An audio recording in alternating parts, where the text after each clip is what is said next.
Ladies and gentlemen, I now invite His Royal Highness the Duke of Cambridge to the podium to make some remarks.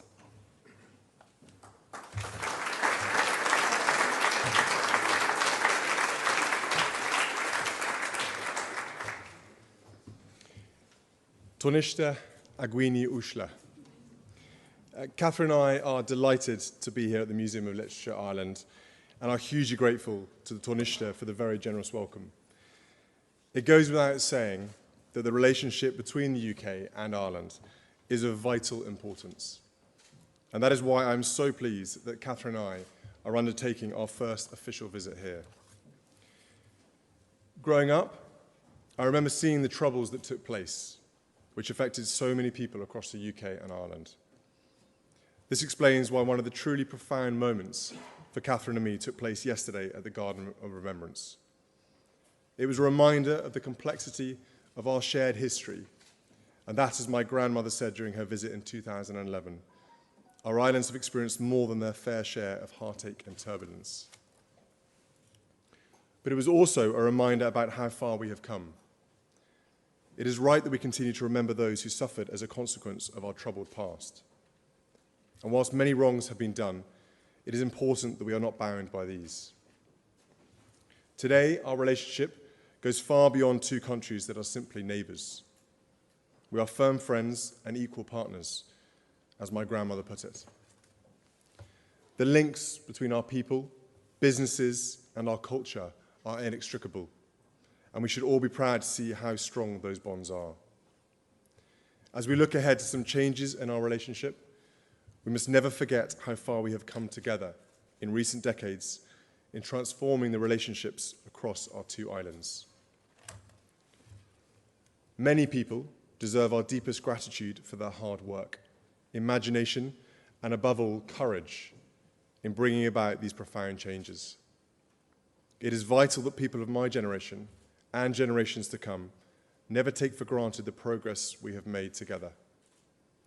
We must recommit ourselves to the path of friendship and understanding. Of course, the changing relationship between the UK and the EU will require us to work together to ensure that the relationship between Ireland and the UK remains just as strong. Over the past 2 days, Catherine and I have seen for ourselves why Ireland is a country looked upon with such envy. As we stood on the cliffs at Howth and looked across the Irish Sea, a mere 50 miles to the British coastline, it was easy to see why so many people find the lure of this beautiful country so difficult to resist.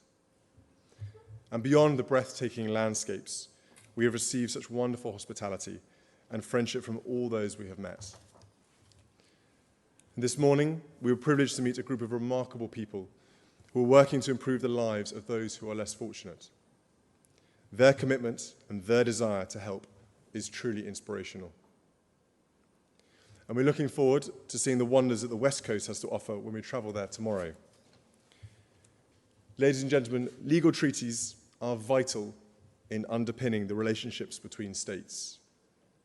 But relationships between people are equally, if not more, essential, especially between the people of our two countries, whose lives, histories, and futures are so deeply intertwined.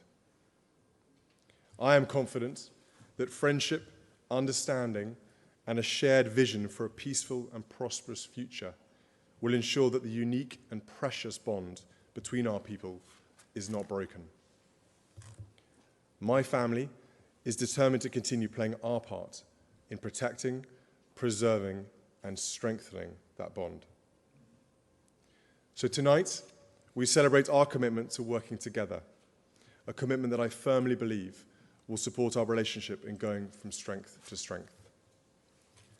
Ladies and gentlemen, may I offer a toast to the President of Ireland and to the people of this wonderful country in thanks for the warmth of your welcome on what I hope will be the first of many visits for us. Go raibh míle mar a gcuimh go léir.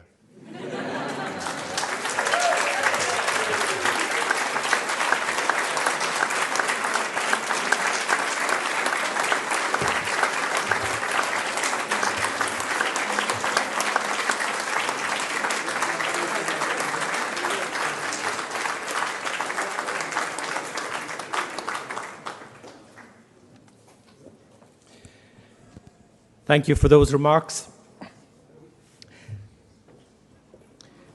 Exactly 100 years after James Joyce marched across Stephen's Green, the Irish poet Seamus Heaney put down his pen, having completed his translation of Beowulf.